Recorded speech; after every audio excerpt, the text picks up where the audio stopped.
당시 시대적 배경 이런 거 없이 그냥 중세풍으로 그린 거 같습니다. 자, 이제 13장에서 이제 이동 경로가 나오는데 먼저 애굽을 이제 떠나는 장면이 12장에서 끝났죠. 애굽을 떠나서 네게브를 거쳐서 베델로 올라갑니다. 그리고 그 베델에서 누구와 결별을 해요? 좀 매운 좀 가져오지. 롯과 헤어지는 거죠. 그래서 헤어지고 아브라함은 어디로 가요? 헤브론으로 가고 롯은 소돔으로 이제 점점 가는 거죠. 여기 지금 제가 이제 회복이라고 써놨는데 13장 그 3절에 보면 그가 네게부에서부터 길을 떠나 베델에 이르며 베델과 아이 사이 곧 자 여기 보니까 언제 장막 쳤던 곳이라고 있습니다. 네, 전에 장막 쳤던 곳. 그리고 4절에 보면 그가 무엇으로 제단을 쌓은 곳이요? 처음으로. 그래서 전에라는 말하고 처음으로라는 말이 나와요. 그러니까 애굽에까지 내려가게 됐고 거기서 또 이 하나님 믿지 않는 이방인에게 책망을 듣는 그런 수모를 겪었지만 그와 같이 우리가 그리스도인으로서 살다 보면은 밑바닥에까지 내려갈 때도 있어요. 그런 경험을 하기도 하지만 하나님은 그것을 그대로 내버려 두지 않으시고 어떻게 하길 원하세요? 네. 전에 하나님을 부르던 또 처음 어떤 우리가 얻었던 그런 구원의 기쁨 어떤 그런 것들을 회복하기를 원하시는 거죠. 그래서 이 아브라함의 예배의 삶과 증인된 삶을 다시 회복시켜 주시는 것을 봅니다. 그리고 이제 롯과 이제 헤어지는 장면이 쭉 이어지는데 아마 이제 애굽에 내려갔기 때문에 이제 그런 다툼이 일어나는지도 모르겠어요. 애굽에 가서 이제 애굽에서 그런 막 자기 아내를 누이라고 속이고 막 삼촌의 그런 모습, 이중적인 모습을 보면서 롯과 또 롯의 그런 종들이 아브라함이 그렇게 존경할 만한 분이 아니구나 이제 그런 생각을 했을 수도 있어요. 그리고 딱 가보니까 애국 사람들이 어떻게 사는지를 봤을 거 아니에요. 애국 사람의 삶의 방식 이런 것들을 보면서 이제 이기적인 삶의 태도 이런 것들이 이제 이 롯과 종들에게 이제 들어왔을 수도 있고요. 그래서 이제 롯과 아브라함 목자들 간의 다툼이 생기게 되고 이제 그게 어떻게 됩니까? 주변 가나안인들에게 좋지 못한 간증을 끼치게 되는 거죠. 7절에 보면은 그러므로 아브라함의 가축의 목자와 롯의 가축의 목자가 서로 다투고 그리고 그냥 끝나는 건데 다투고 다음에 또 뭘 붙였어요? 또 가나안 사람과 브리스 사람도 그 땅에 거주하였는지라. 다투고 있는데 거기에 누가 거주하고 있어요? 네, 가나안 사람들이 거주하고 있는 거죠. 그런 다투는 모습을 보게 되는 반응이 못하겠죠. 그래서 이제 이렇게 다투다가는 안 되겠다. 그래서 분리할 것을 결정하죠. 그래서 우리 다투지 말고 분리하자. 그래서 우리는 한 친족이라 그렇게 돼 있는데 다른 번역 성경에는 형제다. 우리는 한 형제다. 그러니까 다투면 안 되겠다. 그래서 이제 헤어지게 되는 거죠. 서로. 근데 롯의 선택은 잘못된 선택이었죠. 자, 두 가지를 잘못해요. 첫 번째는 뭘 잘못해요? 네, 선택권을 누구한테 먼저 줘야 돼요? 제가 삼촌 따라서 지금까지 이렇게 복을 누리고 살았는데 제가 어디 감히 제가 먼저 선택을 해요? 삼촌이 먼저 선택하세요. 이래야 되잖아요. 그게 어떤 인간의 도리로서 맞는 거고. 근데 네가 우하면 내가 좌하고 이렇게 선택권을 먼저 주니까 그래요? 삼촌? 제가 저기 가세요? 그래서 먼저 그냥 낼름 그게 잘못된 거고 인간적인 도의상도 잘못된 거고 두 번째는 뭘 잘못했습니까? 네, 눈에 보이는 대로 판단한 거죠. 눈을 들어 바라보지고 그런 말 10절에 그런 표현들이 나오죠. 그래서 이제 눈을 들어서 바라보고 간 곳이 동서남북 중에 어디예요? 동쪽이라고 되어 있죠. 동쪽. 11절에 보면 그러므로 롯이 요단 온 지역을 택하고 동으로 옮기니 그들이 서로 떠난지라. 어느 쪽으로 갔습니까? 동쪽. 근데 성경에 보면 동쪽이 좋은 장소가 아니에요. 하나님을 떠난 인생들이 가는 방향이 하나같이 다 동쪽이에요. 가인과 아벨 죽인 다음에 가인이 갔던 곳이 어디입니까? 에덴의 동쪽. 그래서 에덴의 동쪽이라는 영화도 있죠. 에덴의 동쪽. 그리고 롯도 어디로 갑니까? 동쪽으로 가죠. 그리고 우리 성막을 이제 저 남은 서문교에서 공부하고 있는데 성막의 방향이 어디예요? 동쪽이죠. 동쪽. 성막의 방향이 동쪽입니다. 이 동쪽으로 되어 있는데 성막의 입구를 동쪽으로 만든 이유가 그런 얘기를 들었어요. 동쪽으로 만들어놔야 사람이 이렇게 성막으로 들어가면 어느 쪽을 보게 되죠? 동쪽을 등지고 서쪽을 보게 되는 거죠. 하나님을 예배하게 돼서 서쪽으로 가는 거죠.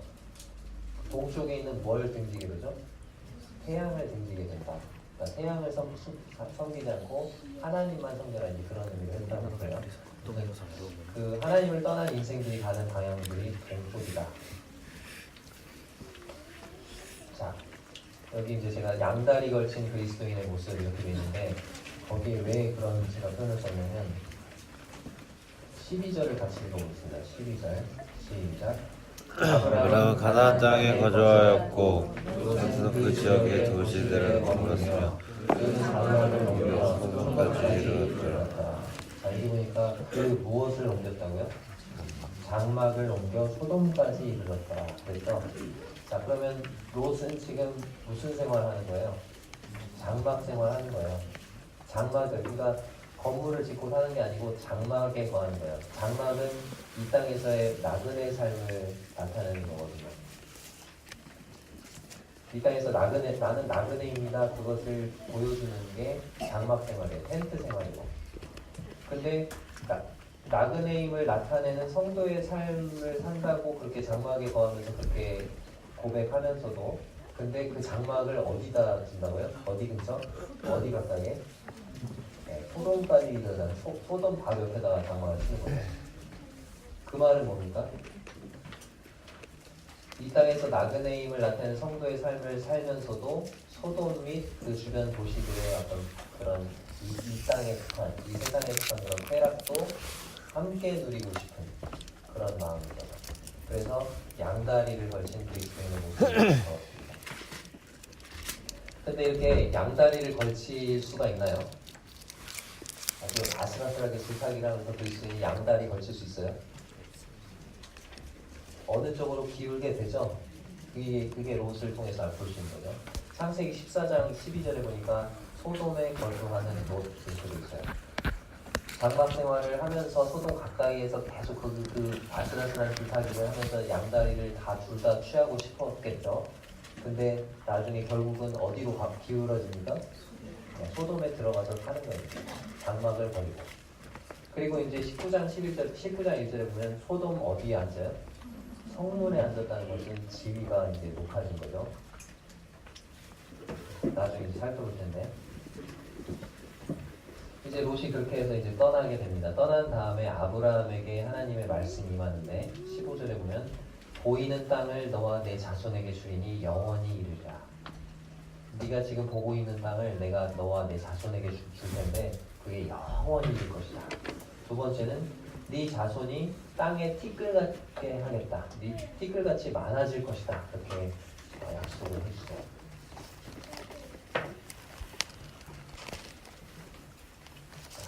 그리고 이제 이 베델과 아이 사이로 왔었잖아요. 아까 그 베델에서 헤어진 다음에 이제 어디로 갑니까?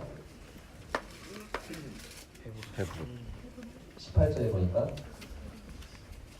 아브라함이 장막을 옮겨 어디로 갔습니까?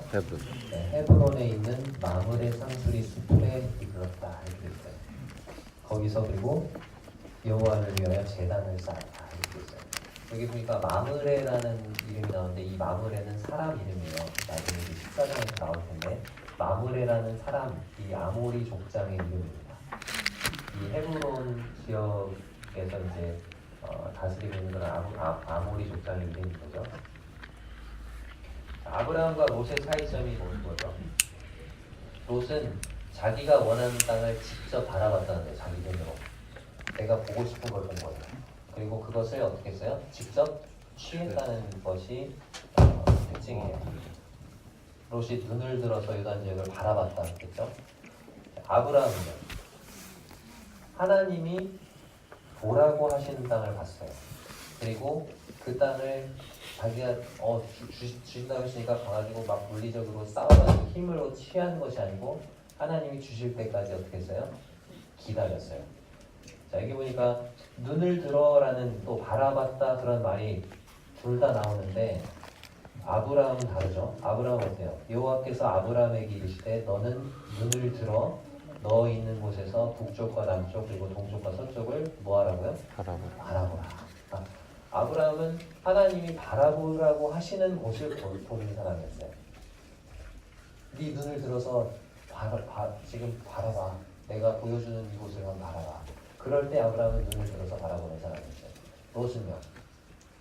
하나님 말씀하시기 전에 내가 눈을 들어서 내가 저거 좋아 보이는데 그 자기 기준에 자기 판단에 좋은 것을 바라보고 또 그것을 자기가 직접 취해버리는 그런 사람이었어요. 이 차이가 엄청난 이제 결과의 차이를 가져오는 거죠. 자, 지금까지 이제 아브라함의 이동 경로를 한번 정리를 해보겠습니다. 자, 맨 처음에 떠난 곳이 어디죠? 우르를 떠났어요. 우르를 떠나서 어디에서 지체했죠? 하란입니다. 자, 1번과 2번이 왼쪽에 조그만한 지도로 표시되어 있어요. 그죠? 그 다음에 하란에서 이제 어디로 보게 됩니까? 세겜으로 왔죠. 가나안 땅에 처음 도착한 곳이 세겜이었어요. 세겜의 모래 상수리 나무, 이 모래라는 지역이 우상숭배의 중심지였을 것이다라고 말씀드렸죠. 거기서 하나님이 약속해 주시고 이 땅을 내게 주리라. 그 다음에 가나안에서 첫 제단을 쌓은 곳이 세겜입니다. 세겜에서 이제 어디로 가죠? 네, 베델과 아이 사이라고 했죠. 거기서 장막을 치고 제단을 쌓고 여호와의 이름을 불렀다고 했습니다. 자, 다섯 번째 이게 어디로 가죠? 네, 남방 네게브 이 지역을 거쳐서 어디로 내려갑니까? 애굽으로 내려가는 게 좌측 하단에 조그만한 지도로 표시되어 있죠. 내려갔다가 거기서 사례를 누이라고 속여가지고 막 엄청난 책망을 들은 다음에 악득을 해가지고 다시 어떻게 하죠? 올라오죠. 하나님 도우심으로 적극적인 계획으로. 그래서 하나님이 회복시키셔서 어디로 가요? 베델과 아이 사이. 하나님의 이름을 불렀던 제단을 쌓았던 그 예배와 하나님을 증거하는 삶을 회복시켜 주시는. 그리고 이 베델에서 누가 헤어져요? 네, 롯과 헤어집니다. 그래서 롯은 소돔으로 가게 되고 그 다음에 하나님께서 여기서 이제 약속을 해주시고 이제 아브라함이 어디로 갑니까? 헤브론 마물의 상수리 숲으로 가게 된다고 했어요. 거기서 제단을 쌓게 되고 이제 롯은 이제 소돔에서 사는 거죠. 헤브론 마물의 유적지를 잠깐 보여드리겠습니다. 여기 지금 이렇게 막 그 지도가 되어 있는데 1번 부분이 성당이 있는 자리래요. 그리고 이제 그 지역에다가 성당을 후대에 이제 지었겠죠. 두 번째 부분이 아브라함의 상수리 나무가 있었던 곳이라고 알려진 아주 오래된 상수리 나무인데 아마 이게 그와 비슷한 나무일 것이다 이제 그런 거죠. 여기가 거기다 그런 건 아니고. 그다음에 이제 우물이 하나 있는데 아브라함의 우물이라고 이름을 부르는 곳이 있어요. 이게 마물의 유적지고. 마물의 유적지의 상수리 나무래요. 엄청나게 몇천 년 된 그런 상수리 나무인데 이게 상수리 나무가 뭐냐면 뭐예요? 네, 도토리 나무라고 말씀드렸죠. 이렇게 우리나라 도토리보다 두세 배는 되는 엄청난 크기가 큰 도토리 나무예요. 이게 주로 이제 갈릴리 호수 북쪽 지역의 산악지대하고 갈멜산 또 다볼산 이 주위에 많이 분포가 되어 있는데 엄청 크기가 커요. 나물의 유적지 주변에 이제 이런 상수리 나무들이 있는 거죠. 이런 나무들. 자, 이제 14장으로 넘어가 보겠습니다. 자, 여기 지금 그림을 하나 보여드리는데 이게 무슨 그림 같아요? 자, 왼쪽에 보니까 막 아주 호화로운 옷을 입고 두 손에 뭘 들고 있죠? 뭘 들고 있어요? 네, 포도주하고 빵을 들고 있죠. 이 사람 누굴까요? 멜기세덱. 그 다음에 그것을 아주 황송한 그런 표정으로 막 받는 사람이 있죠. 누구죠? 오른쪽에 있는 사람? 네, 아브라함이 됩니다. 그리고 이 멜기세덱 뒤에 뭔가 왕의 지팡이, 홀을 들고 있는 사람이 있어요. 약간 겸연쩍은 그런 표정을 짓고 있는 사람. 누굴까요? 네, 소도마입니다. 소도마. 야, 사람은 나한테 보내고도 물건 네가 가져. 이렇게 얘기하죠. 살렘왕 멜기세덱이 떡과 포도주 가져다. 이 전혀 그 문화적 배경을 무시한 유럽 스타일의 그림입니다. 네, 화가들이 그렇게 그린 거죠. 자, 이와 관련된 동영상을 볼 텐데 동영상을 보시면서 여기서 틀린 부분이 있어요. 한번 찾아보세요.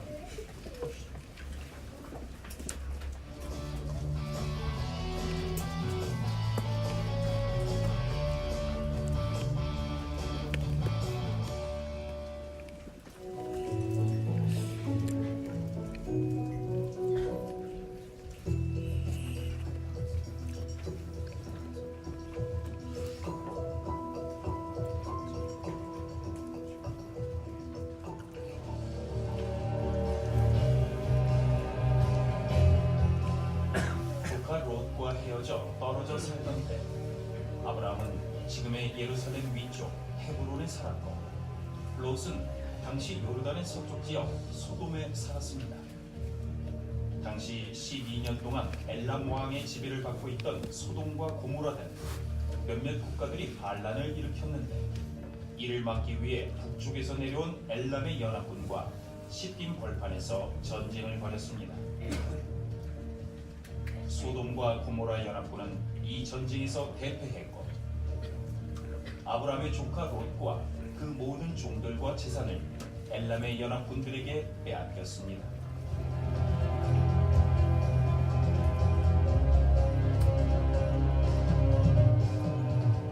롯이 잡혀갈 때 종들 중 한 명이 탈출해 아브라함에게 그 사실을 알립니다. 아브라함은 집에서 훈련시킨 군사 418명을 데리고 롯을 구하기 위해 지금의 이스라엘 끝 단까지 쫓아갑니다.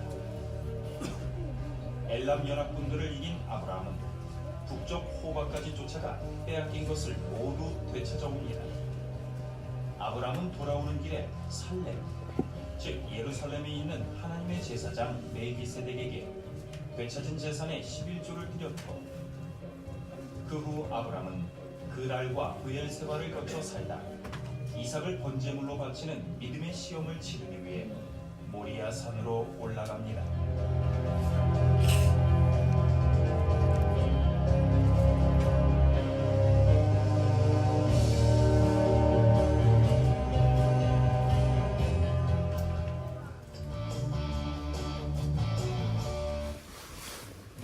까지 예습을 해버렸네요. 어디가 잘못됐죠? 네, 318명인데 418명이라고 했고 헤브론의 위치를 예루살렘 위쪽이라고 했어요. 헤브론은 예루살렘의 아래쪽입니다. 자, 14장의 배경을 아주 재미난 만화로 그린 게 있어가지고 제가 넣어봤어요. 자, 여기 보니까 왼쪽에 지금 메소포타미아 지역 그 엘람왕 동맹군이 있죠. 엘람왕 그돌라오멜, 신할왕 아므라벨, 엘라살왕 아리오, 고임왕 디달 이렇게 4개의 연합 동맹군이에요. 그리고 오른쪽에 5왕들이 연합을 이루는데 이게 소돔왕 동맹군이에요. 소돔왕 베라와 고모라왕 비르사와 아드마왕 시납과 스보임왕 세메벨, 소알왕 벨라 이렇게 돼 있죠. 여기 그 배경을 제가 잠깐 읽어드리면 그 당시에 패권을 잡은 엘람 왕에게 소돔왕 동맹국 5나라는 엘람 왕 동맹국에게 지배를 받고 속국으로 몇 년을 지냈어요? 네, 12년을 지냈어요. 그러다 13년이 되는 해 어떻게 했어요? 네, 반란을 일으킨 거죠. 조공을 바쳐야 되는데 조공을 어떻게 해요? 안 바치는 거죠. 전쟁을 선포를 하는 거죠. 근데 엘람 왕 동맹국이 어때요? 너무나도 강력해서 이 소돔 동맹국이 어때요? 시딤 골짜기까지 도망가게 되었다. 이렇게 이제 배경을 설명하고 있는데 그 윗부분이 참 재밌죠. 여기 이제 12년간 조공을 바치면서 오른쪽에 보니까 소돔 동맹국들이 어때요? 우리 못 살겠다. 우리 한번 싸우자. 그러니까 어떻게 돼요? 그래? 한번 싸우자. 이렇게 하는 거죠. 나중에 막 맞붙는 것이 14장의 배경이 됩니다. 자, 그럼 여기 나와 있는 엘람, 신할, 엘라살, 조임, 여기가 어디냐 도대체. 자, 지도상에서 살펴보면 이렇게 돼요. 자, 먼저 신할이 나오죠. 신할은 성경에서도 신할 땅, 신할이라고 되어 있는데 신할은 바벨론을 가리켜요. 현재 지금 이라크를 가리킵니다. 신할 왕 아므라벨이라고 되어 있죠. 어떤 이제 성경학자들은 아므라벨이 함무라비가 아니냐, 약간 발음이 비슷하다. 아므라벨, 함무라비. 근데 함무라비는 그보다 몇백 년 후대의 인물이에요. 그러니까 아므라벨은 함무라비가 아닙니다. 다른 인물이에요. 자, 두 번째 엘라살이라는 곳이, 엘라살 왕 아리옥이라고 있죠. 엘라살은 어디냐면 여기 지금 그 남부 바벨론 조그만한 그 쿠웨이트 옆에 그쪽이죠. 그쪽이 엘라살이 됩니다. 이 마리라는 곳이 어디냐면 이제 이쪽에 아까 그 우르 그 근처거든요. 그쪽 근처에 마리라는 도시가 있었어요. 마리. 거기서 발굴된 문서 토판에 아리욱이라는 이름이 발견이 됐다고 해요. 이 아리욱과 비슷한. 그리고 엘람 왕이 그돌라오멜인데 엘람은 어디냐? 엘람이 어디냐면 이란입니다. 이란을 엘람이라고 해요. 이란이 이제 나중 그 전에는 이제 페르시아 제국이었죠. 페르시아가 여기였죠. 엘람 왕 그돌라오멜. 그래서 이 연합국의 우두머리가 되는 거고, 이 그돌라오멜이라는 이름도 그쪽에서 발견된 토판에서 쿠드르라는 그런 이름이 발굴이 됐다고 해요. 그 다음에 네 번째 왕이 고임 왕 디다리였는데, 고임이 어디냐면 이제 터키를 가리킵니다. 북부 바벨론. 초긴타이트 문헌에 이 디달과 비슷한 이름, 투드할리아라는 이름이 발견됐다고요. 그러니까 지금 이쪽에 있는 엄청난 그런 이 왕들이 어디를 다스리는 거예요? 왼쪽에 있는 가나안 그 5개 나라, 그죠? 거기를 다스리고 거기가 속국이 돼서 이쪽 오른쪽에 있는 이 네 왕들에게 뭘 바쳤어요? 조공을 바쳤던 거죠. 몇 년간? 12년간. 근데 몇 년째 반란? 13년째. 요즘 같으면 그냥 반란 이렇게 써도 바로 인터넷으로 막 알고 바로 쳐들어가고 버튼 누를 텐데 1년이 걸렸어요. 반란을 알았는데. 가지고 14년째 이제 치러 가는 거죠. 거리도 엄청나요. 이거 가려면 막 몇 달씩 걸리니까. 자, 14장에서 이제 롯을 구출하는 장면이 기록이 되어 있는데, 메소포타미아 4개국은 당시에 도시국가 정도의 규모였어요. 그래서 나중에 이제 그 성경에, 우리 구약 성경에 기록된 막 팔레스타인을 침략했던 군대만큼 수가 많지는 않았어요. 그리고 이때 이끌고 온 병사가 전체를 다 끌고 온 게 아니고 정예 부대만 아마 끌고 왔던 것 같아요. 그럼에도 불구하고 그들은 흉포하고 잔인했고 모든 거민을 파멸시킬 수가 있었다고 해요. 당시에 이제 좋은 땅이나 광물 자원 획득을 위해서 전쟁을 많이 했는데, 에돔 땅과 미디안 땅에는 구리와 망간이 풍부했고 사해에는 엄청난 양의 아스팔트가 있었다고 해요. 팔레스타인 고고학자, 유명한 고고학자 중에 넬슨 블룩이라는 사람이 이 창세기 14장의 가나안 전쟁을 다음과 같이 얘기합니다. 이 부분 같이 한번 읽어볼까요? 지루하십니까? 시입니다. 오랜 세기 전에, 그러니까 21세기에서 10세기 사이에 고도교화된 또 하나의 문명사회가 번성했다가 결국 동쪽의 왕들에 의해 무참히 파괴되고 말았다. 고고학적 증거에 의해 입증되어 온 성경적 진술에 의하면 그들은 그 기간 끝 무렵 남부 시리아의 아스트롯 반면에서 요단 동편 4개국 전역을 시나이 가드에서 내려 흐르는 지경이 모든 도시와 바위를 결절시켰다. 자, 그러니까 고도로 개화된 문명 사회가 어디서? 가나안 땅에서 번성을 했었는데, 이 동쪽에 그 왕들이 와가지고 어떻게 해요? 다 파괴를 했다. 그 파괴된 그런 유적들이 발굴이 되고 있다. 이제 그렇게 얘기를 하는 거죠. 자, 동부 왕들의 이동 경로가 아까 동영상에서는 짧게 그렇게 나왔는데, 자, 여기서 살펴보겠습니다. 좀 세세하게 살펴볼게요. 이 왼쪽에 나와 있는 이 지도가 아가페 성서 지도인데 가장 정확해서 이것을 제가 넣었어요. 인터넷에 있는 것은 제대로 안 나와요. 가장 정확한 것 같습니다. 자, 맨 처음에 14장에 보면 어디가 나와 있냐면 14장 5절에 제14전에 그돌라오멜과 그와 함께한 왕들이 나와서 어디에서 누구를 쳤습니까? 맨 처음 친 곳이 아스드롯 가르나임에서 무슨 족속을 쳤다고요? 르바 족속. 그게 이제 지도에 나옵니다. 아스드롯 가르나임이 여기에요. 별표로 표시되어 있는 부분. 거기에서 누구를 쳤다고요? 르바 족속인데 또 다른 성경에는 르바임이라고도 나옵니다. 이 르바임이요, 성경에 보면 거인 족속이에요. 거인 족속. 그 다음에 두 번째 어디서 누굴 칩니까? 함에서 수스 족속을 치죠. 여기 함이 표시가 돼 있고 제가 동그라미로 표시를 해놨습니다. 여기 수시 족속이라는데 수스 족속이기도 하고 발음에 따라서 또 다른 성경에서는 삼순밈으로도 나옵니다. 이 삼순밈도 뭐냐면 거인 족속이에요. 골리앗과 같은 어떤 그런 족속들이 살았던 때죠. 그 다음에 이제 사회 기랴다임이 나오죠. 사회 기랴다임이 거기 표시가 돼 있고요. 별표로. 거기서 무슨 족속을요? M 족속이라고 되는데 에밈 족속입니다. 성경의 에밈도 무슨 족속? 거인 족속이에요. 그러니까 이 동부왕들의 전략이 뭐냐면요, 이거예요. 가서 지금 어디를 때려잡으려고 해요 지금? 거인. 아니 거인 최종 목적지 거인 물론 때려잡아야죠. 최종 목적지가 어디예요 지금? 반란을 일으킨 이 사해 남동부 지역에 있는 그 괘씸한 왕들 있잖아요. 근데 이 네 왕들은 거기만 죽이는 게 아니에요. 거기 죽이기 전에 어디를 다 잔가지들을 다 처리를 해. 왜? 여기랑 바로 붙었다가 얘네들이 어떻게 할 수 있어요? 원조를 요청할 수 있잖아요. 그러니까 주변을 싸그리 다 완전히 다 없애버리고 이제 아무도 도와줄 수 없지? 그래 이제 가서 치는 거야. 그래서 그렇게 가는 거예요. 자 보시면 경로가 그래요. 그 다음에 이제 여기서 어디로 옵니까? 네, 세일산에 있는 호리 족속. 이제 세일산이 나중에 에돔 그 에서가 이쪽으로 이동을 해가지고 그 에서의 후손인 에돔 족속이 살게 되죠. 근데 그 에서 족속이 살기 전에 호리 족속이 살고 있었어요. 이 역사에서는 후리 족속이라고 나옵니다. 이 호리 족속을 다 쳐버리고 그 다음에 이제 어디로 가요 이제?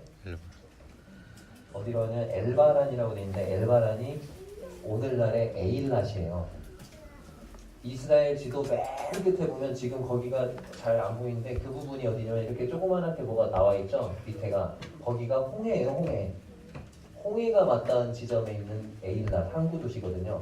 거기까지 가는 거예요. 완전히 거기까지 내려가서 지금 여기까지 갈 필요가 없거든요. 여기랑 붙으려면 그냥 바로 거기서 에밈 족속 치고 바로 가면 되는데 호리를 치고 그 다음에 에일랏 가가지고 거기 치고 그 다음에 어디로 갑니까 이제? 엔미스밭이라고 돼 있는데 거기가 가데스라고 돼 있는데 가데스 바네아예요. 모세가 그 12정탐꾼을 보냈던 가데스 바네아. 이 가데스 바네아에 있는 누구 땅이라고요? 아말렉 족속의 땅. 거기 있는 땅을 칩니다. 그리고 나서 어디로 가요? 하사손 다말에 있는 아모리 족속을 쳐요. 자 이제 주변 정리가 다 끝났습니다. 주변 정리 다 하고 이제 어디 가야지? 이 괘씸한 녀석들 하고 이제 거기로 가는 거죠. 시띵 골짜기로 가는 거죠. 시띵 골짜기에 있는 지금 소알만 표시가 되는데 거기 소돔, 고모라, 소알, 아드마, 스보임 다 있어요. 거기를 가가지고 제가 여기다가 어떤 가나안 왕들과 전투한다고 했어요? 왜 제가 무능하다고 했을까요? 싸우다가 어떻게 하냐면 지금 적군이 쳐들어왔죠? 그럼 거기 시띵 골짜기에 뭐가 많아요? 여기 보니까 역청 구덩이가 많거든요. 그러면 자 우리나라에는 아주 유명한 장군이 있죠. 누구죠? 이순신. 이순신 뭘 이용했어요? 지형지물을 이용한 물돌목의 명량 보셨어요? 네. 이렇게 진에게는 몇 척의 뭐 이런 게 있어야 되는데 그리고 또 적격대전 그런 데도 보면은 지형을 이용하잖아요. 그러니까 내가 알고 있는 지역이니까 지형을 유리하게 이용을 할 줄 알아야 되는데 이 왕들은 무능한 거예요. 그 지형에 누가 빠져요? 자기들이 빠져요. 자기들이. 무능한 거죠. 자 이렇게 여기 8번까지가 이제 동부 왕들의 경로고요. 9번부터가 이제 아브라함의 경로인데 이제 여기서 이제 막 해가지고 이제 다시 왔던 길로 막 돌아가는 거죠. 누구를 끌고? 근데 이 전쟁이 왜 기록됐어요 지금? 롯 때문에 기록된 거예요. 롯 때문에. 롯이 거기 소돔에 안 살았으면 이거 기록될 필요가 없었던 거예요. 근데 이제 롯이 살았기 때문에 근데 또 그것을 통해서 이제 우리 성경 외적인 그런 역사적인 것들을 비교해 볼 수 있는 거죠. 아무튼 그래서 이렇게 롯이 이제 끌려가죠. 롯이 끌려가는데 거기서 이제 도망친 사람이 와가지고 이제 아브라함에 알려주죠. 그래서 아브라함이 어떻게 해요? 바로 그냥 집에서 길리고 훈련된 318명만 끌고 갔을까요? 아니에요. 성경을 자세히 보시면 318명 외에 아까 여기 지금 헤브론 지역의 아까 그 족장, 아모리 족장 이름이 뭐였어요? 마므레였잖아요. 마므레의 형제가 있어요. 에스골과 아넬이에요. 이 형제들도 족장에 어떤 그런 위치가 있었나 봐요. 그래서 이 사람들도 군사들이 몇백 명씩 있었겠죠. 합쳐서 아마 1000명 정도 됐을 것 같은데, 아무튼 이 사람들이 동맹군을 이끌고 헤브론에서 단까지 220km를 막 추격을 합니다. 그래서 이제 이 사람들의 전술은 아까 동부 왕들의 전술은 뭐예요? 잔가지 치고 집중포하죠. 근데 여기는 뭐냐면 야간에 기습 공격을 하고 동시 공격이에요. 사방에서 편을 갈라가지고. 자, 이제 헤브론에 있다가 어디로 갑니까? 단까지 쫓아가요. 그리고 단에서 어디까지 갔다 그랬죠? 호바. 제가 호바를 여기 지도에 안 나와요. 다메섹보다도 더 위쪽이죠. 다메섹에서 북동쪽 80km, 단에서는 160km.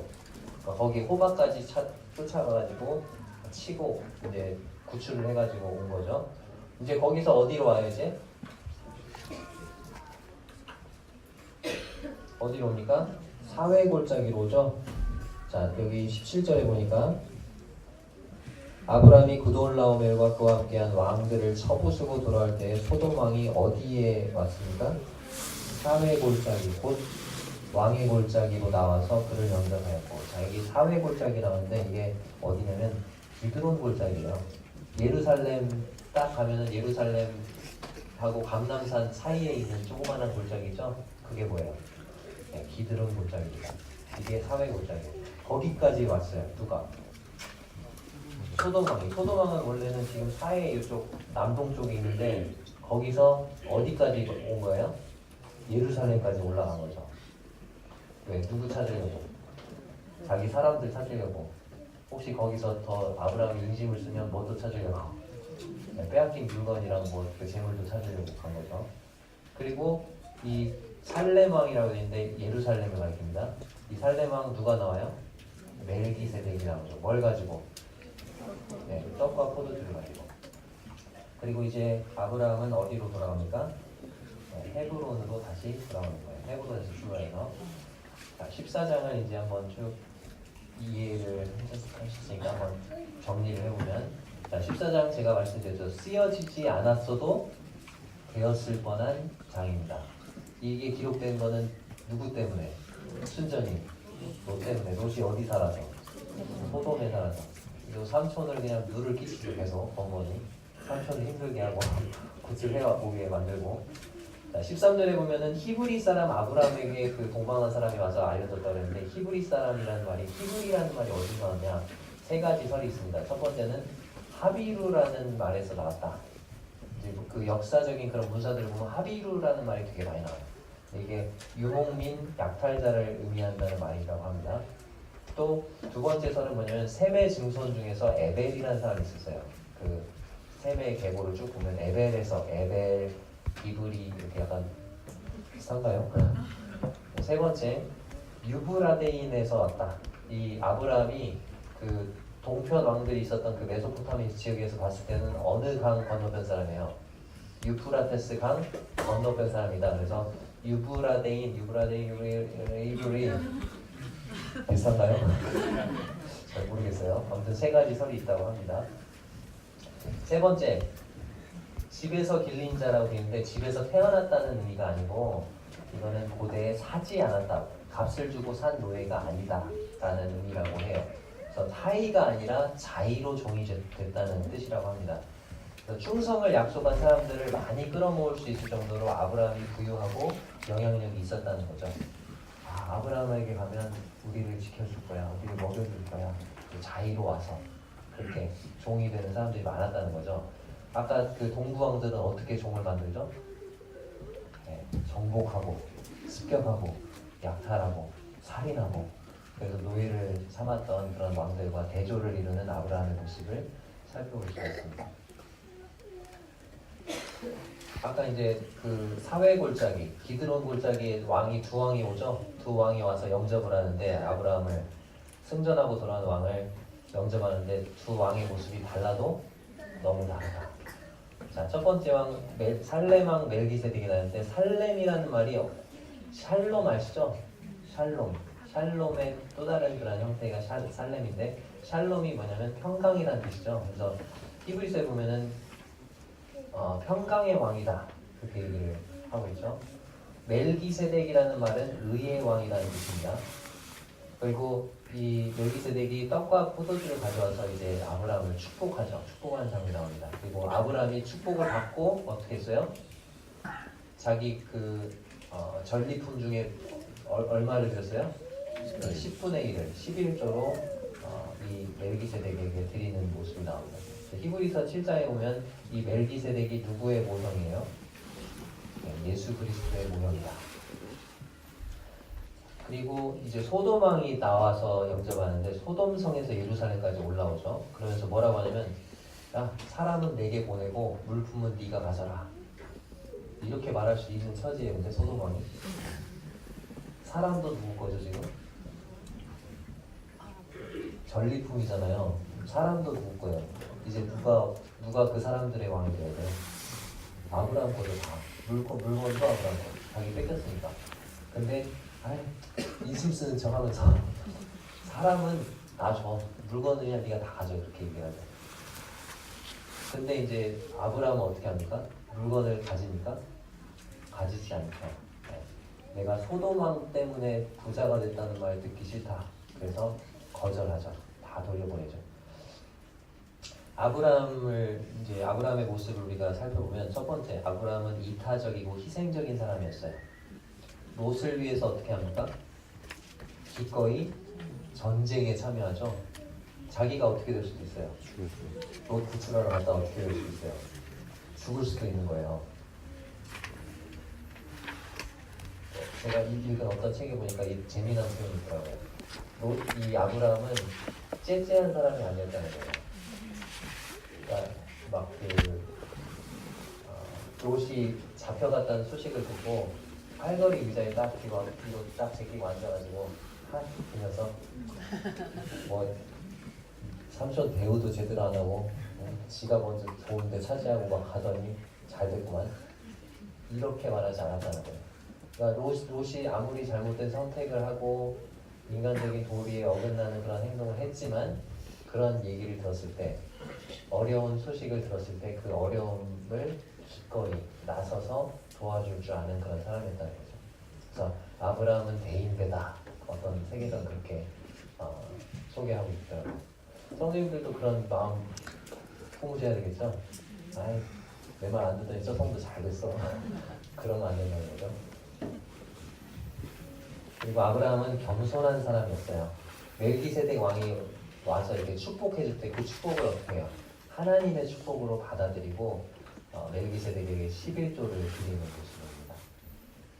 아브라함은 욕심이 없는 사람이었죠. 그 소돔 왕에게 전리품을 어떻게 했어요? 이 전리품이 그냥 조그만한 그런 재산이었을까요? 소돔성 전체를 지금 털은 거잖아요. 성 전체를 털었고 아까 동부왕들이 지금 털은 데가 얼마나 많아요. 잔가지 치면서 털은 데가 얼마나 많아요. 근데 그걸 어떻게 했어요? 소돔 왕이 잃어버린 부분을 다 돌려주죠. 자, 그리고 온유한 사람이었어요. 자, 이렇게 돌려주면서 소돔 왕에게 그 돌려주면서 다 가지라고 다 돌려준 게 아니고 어떻게 했어요? 하지만 나와 함께 동맹군으로 갔던 아넬과 에스골과 마므레의 분깃을 제할지니라. 나는 내가 돌려주는 부분 내가 이제 다들 몫에서 돌려주는 거고 이 사람들의 몫까지 내가 좌지우지해요 안 해요? 네, 그런 상황에서 자기를 좀 이렇게 드러내고 당신들도 돌려줄 거죠? 그러면서 이렇게 막 약간 여기는 별로 돌려줄 생각이 없는데 막 분위기에 편승해서 자기가 어떤 그런 상황을 좌지우지할 수 있는 사람이다라는 걸 이렇게 보여줄 수도 있잖아요. 근데 그러지 않는다. 자기 힘을 자제할 줄 아는 그런 온유한 사람이었어요. 그리고 이 사람들은 이 사람들이 알아서 판단할 수 있도록 그렇게 배려해주는 그런 사람이었어요. 자, 여기서 질문을 한 가지 드리면, 자, 이렇게 죽다 살아난 롯 다시 어디로 갔죠? 죽다 살아났어요. 끌려갔다가 다시 삼손이 막 죽을 둥 살 둥 해가지고 자기 구출해 줬어요. 해가지고 구출을 받았어요. 그러면 이제 어떻게 해야 돼요? 아, 삼손 떠나서는 못 살겠네요. 그리고 같이 이쪽으로 와서 살든지 소돔을 떠나야 되겠죠. 근데 어디로 갑니까 다시? 네, 소돔으로 다시 가잖아요. 잠언에 보면은 미련한 자, 어리석은 자가 어떤 사람이라고 했습니까? 개가 어떻게 한다고요? 토한 것을 도로먹는다. 이 롯이 이때 다시 소돔으로 돌아가지만 않았어도 18장과 19장에서의 그런 비극적인 결말을 맞이하지는 않았을 것입니다. 이제 곁들여서 좀 몇 가지 좀 더 고고학적인 것들을 살펴볼게요. 에블라라는 지역이 있어요. 에블라라는 지역이 아까 하란 근처예요. 하란 근처에 에블라라는 지역이 있는데 거기서 에블라 토판이 발굴이 되는데 이게 고학적으로 아주 의미가 있는 거죠. 이게 1968년에서 1975년까지 시리아의 그 알레포 근처에서 토판이 몇 개가 발굴이 되냐면 무려 17,000여 개의 토판이 발굴이 돼요. 근데 이제 이게 에블라가 어디냐면 여기거든요.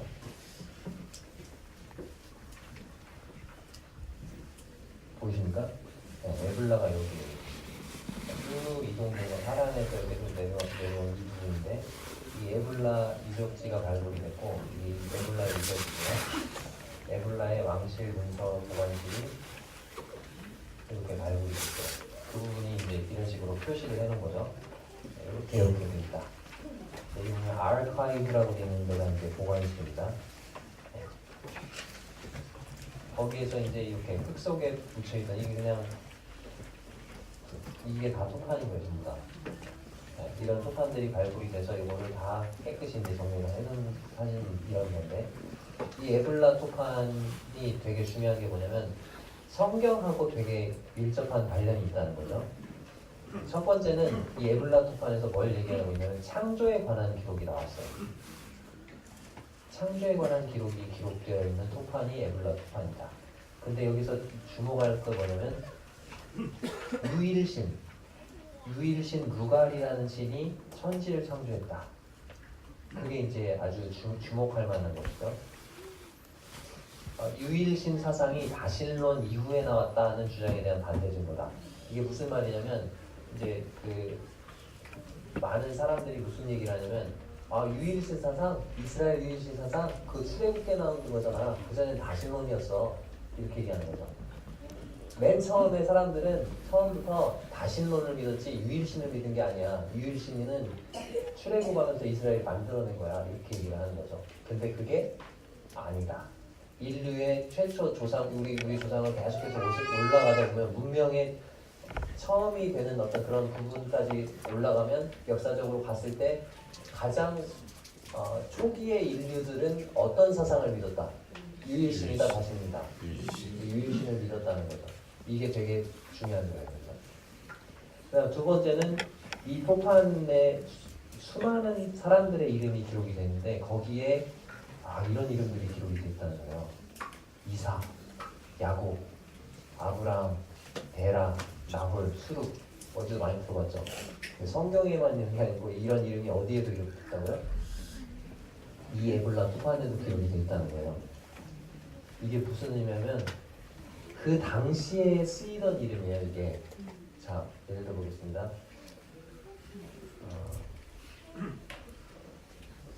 우리 그 자매님들 자자로 끝나는 그런 이름을 가지고 계신 분들 계시죠? 뭐 날자, 순자 이런 이름 들으면 우리나라 몇 년대? 2018년대라고는 믿지 않잖아요. 이해되셨어요? 어떤 우리나라에서 무슨 기록이 발굴이 되는데 거기에 을지문덕 그런 이름이 있어요. 을지문덕 2018년도라고는 안 믿기겠죠. 그런 거예요. 그러니까 지금 여기 나오는 이 이름들을 쓰는 그 시대마다 그런 이름이 쓰여지는 시대가 있잖아요. 근데 그 시대에 사용되던 이름이라는 그 다음에 이제 세 번째 주목할 건 뭐냐면 성경에 나오는 지명들이 있는데 그 중에서도 방금 우리가 살펴봤던 창세기 14장에 나와 있는 이 나라들이 그대로 그 성경에 나와 있는 그 순서 그대로 이 소판에 기록이 됐다는 거예요.